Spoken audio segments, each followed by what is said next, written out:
મિત્રો, ઉત્તરાયણ આવી રહી છે એટલે બાળકો માટે તો એકદમ ખુશીનો તહેવાર, પણ એક નાની બેદરકારી બાળક માટે જીવનભરનું દુઃખ ઘણી વખતે બની શકે છે. પતંગ ઉડાડવાની મજા ત્યારે જ આવે જ્યારે આપણું બાળક એકદમ સુરક્ષિત હોય.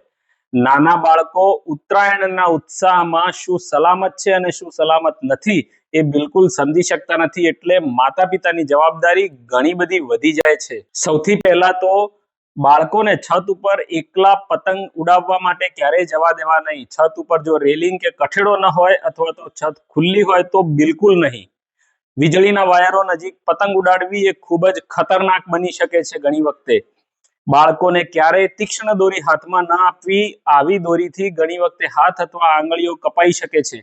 નાના બાળકો ઘણી વખતે મોઢામાં દાંતથી દોરી કાપે છે. કોઈક વખત એનાથી નુકસાન પણ થઈ શકે છે. ઉત્તરાયણના દિવસે બાળકો કલાકો સુધી તડકામાં રહે છે, એટલે ધ્યાન રાખો કે આંખોને તડકાથી બચાવવા માટે બાળકોને સારી ગુણવત્તાવાળા સનગ્લાસ પહેરાવો. બહાર રમતા પહેલા SPF વાળું સનસ્ક્રીન લોશન બાળકોને લગાવવું જરૂરી છે.